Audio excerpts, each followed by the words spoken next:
సీతామనోరాజ్య ప్రియ సార్వభౌమ శ్రీరామ సీతారామ.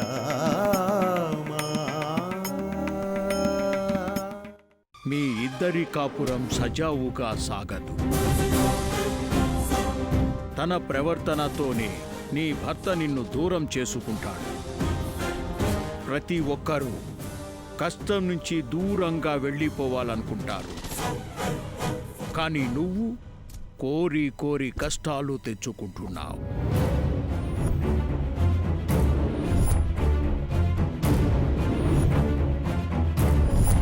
నీ భర్తకి నువ్వంటే ప్రాణం. అదే నీ పాలిట శాపం. వద్దు బేటీ, నువ్విక్కడ ఉండటం మంచిది కాదు. రోజులు గడుస్తున్న కొద్దీ నరకంలోకి అడుగు వేయక తప్పదు. వెంటనే ఇక్కడ నుండి వెళ్ళిపో.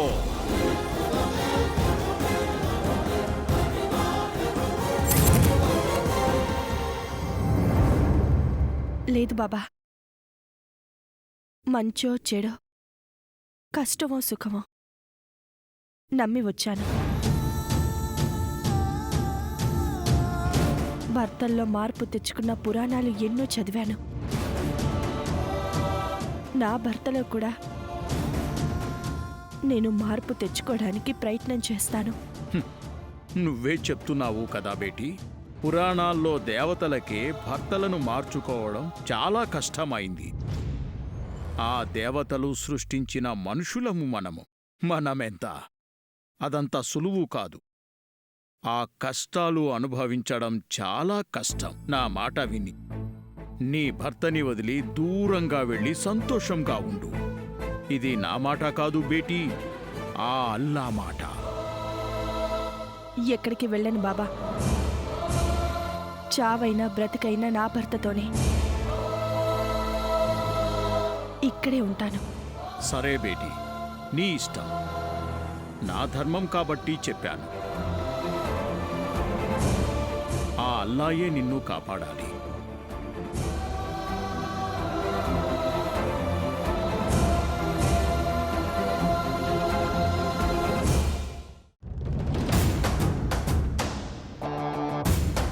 సుదర్శన నారసింహ హోమం చేయాలి. అడుగడుగునా ఏవో ఆటంకాలు కలుగుతాయి. హోమం జరగకుండా ఆటంకం కలిగించుకునే అవకాశం చాలా ఎక్కువగా ఉంది. అమ్మవారి నిర్ణయం ప్రకారం నీ భార్య నీకు దూరం కాక.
ఏమైంది సార్? సడన్గా ఆగిపోయింది సార్. స్టార్ట్ కావడం లేదు. నేను సహాయం చేయనా? చేయండి సార్.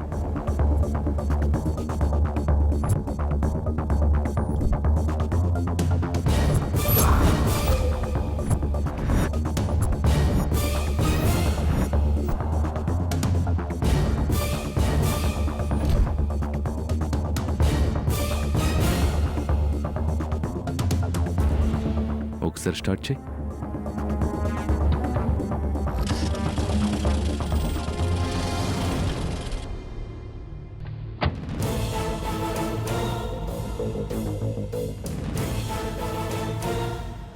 ఎక్కడి నుండి వస్తున్నారు? హైదరాబాదు నుండి. మిమ్మల్ని చూస్తుంటే అనవసరంగా శ్రమ పడుతున్నారనిపిస్తోంది. ఈ వృధా ప్రయాసలు మానుకోండి, ఆరోగ్యానికి మంచిది. మీరేదో పని మీద వెళ్తున్నట్లున్నారు, కానీ అనుకోకున్న కష్టం ఎదురైంది. నేను సహాయం చేశాను కాబట్టి మీరు వెళ్ళగలుగుతున్నారు. ఈ దగ్గరలో మెకానిక్ షాప్ కూడా లేదు. ఎంత ఇబ్బంది అయ్యేదానికి? ఇక నేను కష్టపడ్డం మానేసి ఆయన రెస్ట్ తీసుకోమనండి.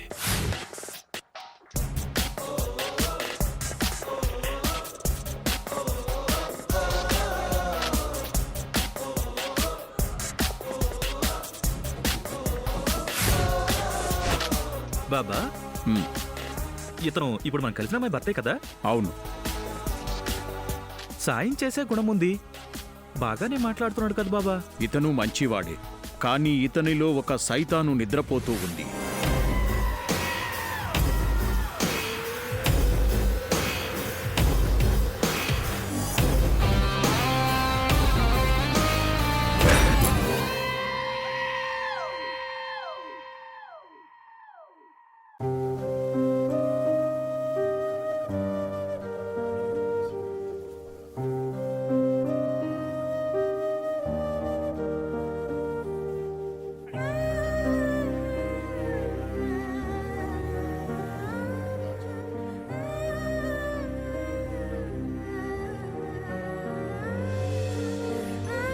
దేవ్, ఎక్కడికి వెళ్ళావు? ఆకలేస్తుంది. దేవ్, దేవ్, దేవ్, ఎక్కడికి వెళ్ళావు? ఆకలేస్తుంది. దేవ్ లేడమ్మా. దేవ్ కావాలి.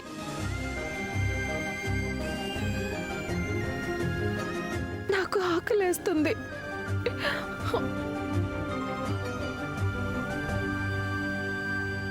నేను అన్నం కలిపి పెడతాను. ఏం వద్దు. నేను పెడతాను మేడం. వద్దు, నువ్వు నాకొద్దు. నా దేవ్ తినిపిస్తాడు. ఏం కాదు, నేను పెడతాను మేడం. దేవ్ వచ్చేసరికి లేట్ అవుతుంది.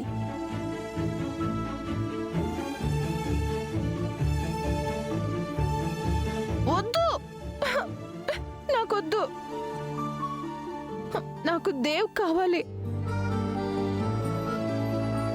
దేవ్, దేవ్, నాకు దేవ్ తినిపిస్తాడు.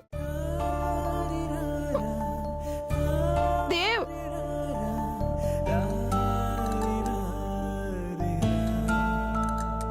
సార్, రామ్ గారు ఎక్కడికి వెళ్ళారు సార్? ఎందుకు? ఏమైంది?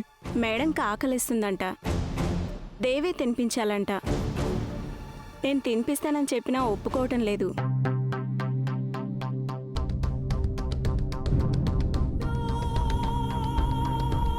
నేను చూసుకుంటాను.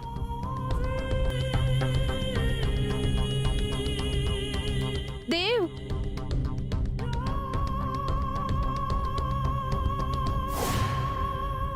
దేవ్,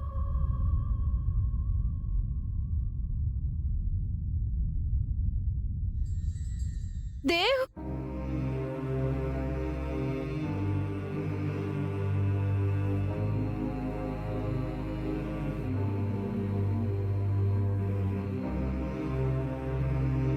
దేవ్, దేవ్,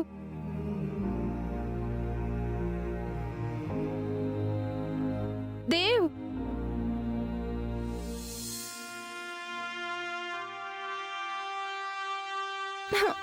ఆకలేస్తుంది. దేవ్, నీకు ఊహ తెలియని వయసులో ఈ చేత్తో నీకు గోరు ముద్దలు తినిపించాను. ప్రాణంగా ప్రేమించిన అన్నయ్యను కూడా గుర్తుపట్టలేని పరిస్థితిలో ఉన్న నీకు ఇలా తినిపించాల్సి వస్తుందని కళ్ళ కూడా ఊహించలేదమ్మా.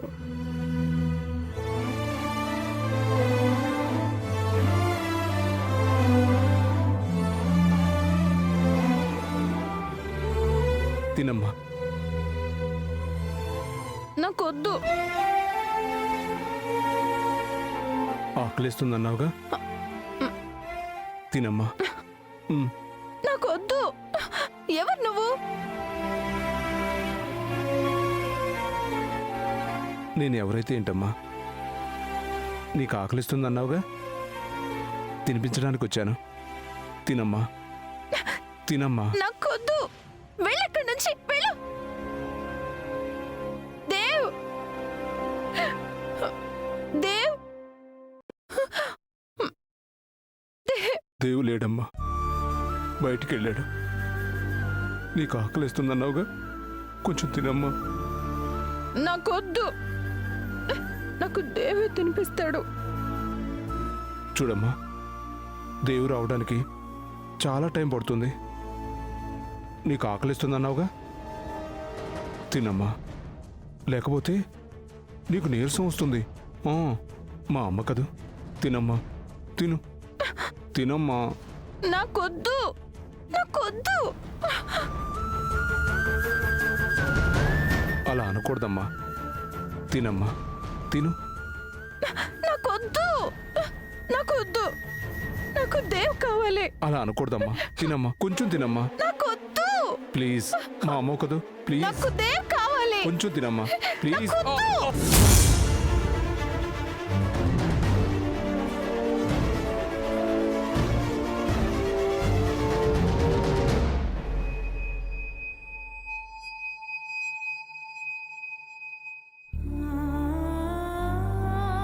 ఇంకా ఎన్ని రోజులమ్మా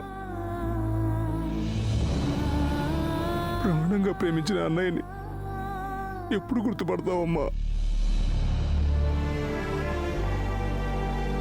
నాకు ఈ కర్మేంటమ్మా?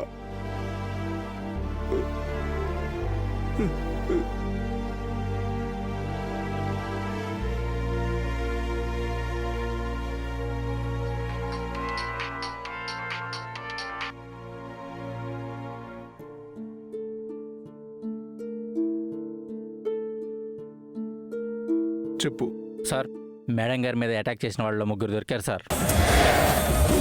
బంజారా హిల్స్ పోలీస్ స్టేషన్లో ఉన్నారు సార్.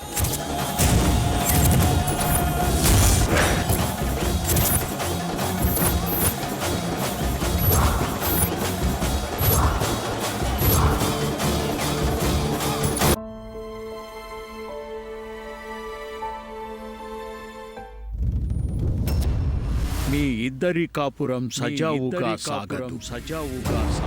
కానీ నువ్వు కోరి కోరి కష్టాలు తెచ్చుకుంటున్నా. నీ భర్తకి నువ్వంటే ప్రాణం. అదే నీ పాలిట శాపం. వద్దు బేటీ, నువ్విక్కడ ఉండటం మంచిది కాదు. మీనమ్మా, మీనమ్మా,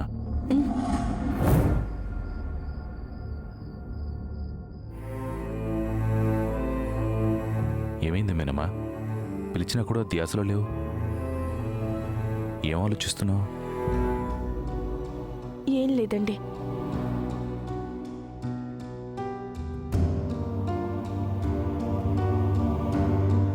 నిన్ను ఒక విషయం అడగాలనుకుంటున్నాను. అడగండి. నీ మనసులో ఏమున్నా జీవితాంతం పరిపూర్ణంగా నాతో కలిసి ఉండాలని నిర్ణయం తీసుకొని నా దగ్గరికి వచ్చావు, అవునా? అవునండి. నా మనసులో నువ్వు తప్ప మరో ఆలోచన లేదు మేనమ్మా. ఈ ప్రాణం ఉన్నంత వరకు జీవితాంతం నీతోనే కలిసి నడవాలని, నువ్వు లేకపోతే బ్రతుకే లేదన్న ఆలోచన మాత్రమే ఎప్పుడు నాతో ఉంటుంది. కానీ కొన్ని అనుకోని సంఘటనలు మనల్ని దూరం చేశాయి, దూరం అవ్వడానికి కారణం అవుతున్నాయి. ఈ పరిస్థితులను అధిగమించి జీవితాంతం మనిద్దరం కలిసి ఉండాలంటే ఒక పని చేయాలి.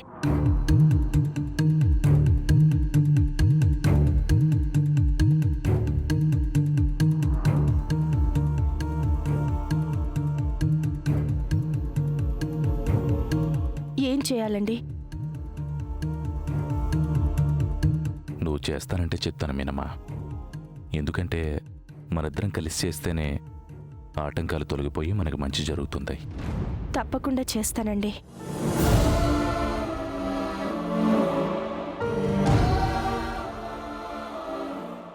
చాలా సంతోషం మీనమ్మా. నేనిప్పుడే పూజారి గారిని కలిసి వస్తున్నాను.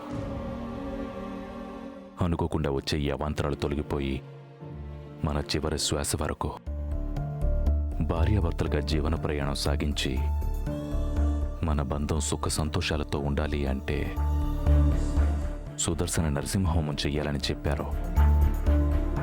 అది చేయడం చాలా కష్టసాధ్యమైనదని కూడా చెప్పారు. అది ఎంత కష్టమైనా చెయ్యాలని నిర్ణయించుకున్నాను. నాతో పాటు ఆ కష్టాన్ని నువ్వు కూడా భరిస్తావు మేనమ్మా. నేను మీ భార్యనండి. మీ అడుగులో అడుగు వేసి మీ కష్ట సుఖాల్లో పాలు పంచుకోవాలని నేను మీతో వచ్చాను. మీకు సంబంధించింది ఏదైనా అందులో సగభాగం నాకు కూడా ఉంటుంది. ఏ కష్టమైనా నేను కూడా పాలు పంచుకుంటాను. థ్యాంక్ యూ మీనమ్మా. ఈ మాట చాలు. ఎదురయ్యే ఏ కష్టమైనా అధిగమిస్తాను. ఈ హోమాన్ని నిష్ఠతో 3 రోజులు నిర్వహించాలి. ఈ హోమం పూర్తయ్యే వరకు అడుగడుగున ఆటంకాలు వస్తాయి.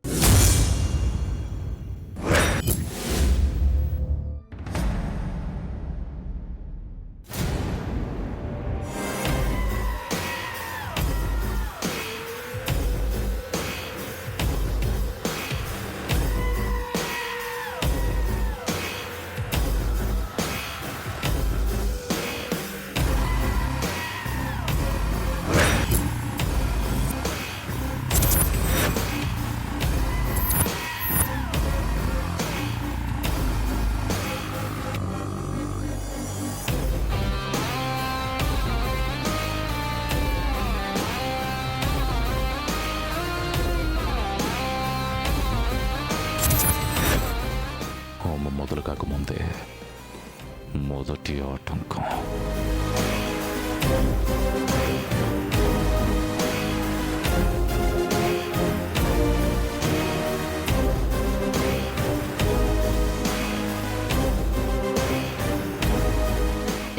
అక్క,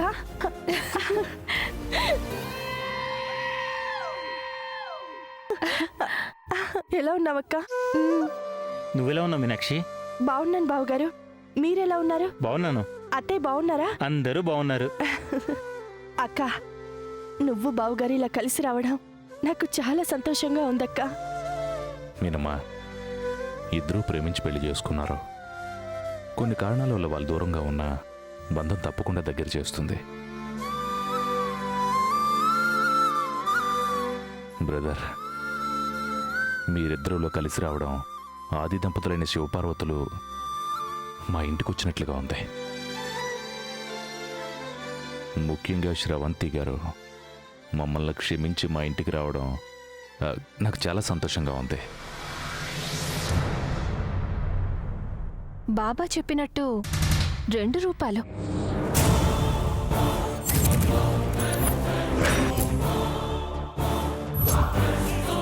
నేను రావడం గుండెల్లో గుణపాలు గుచ్చుతున్నా పైకి మాత్రం ఆనందంగా నటిస్తున్నాడు.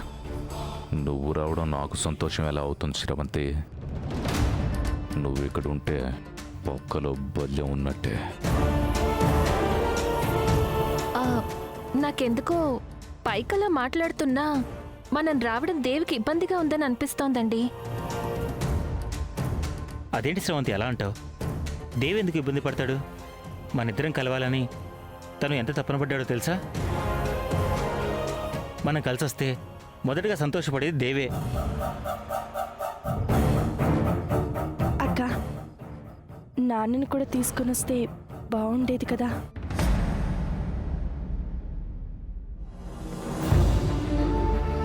నాకు తెలుసక్క, నాన్న రారు. ఆయన మాట కాదని నేను నిర్ణయం తీసుకున్నానని ఆయనకి కోపం. అలాంటిదేం లేదు. బిడ్డ మీద తండ్రికి ఎందుకు కోపం ఉంటుంది?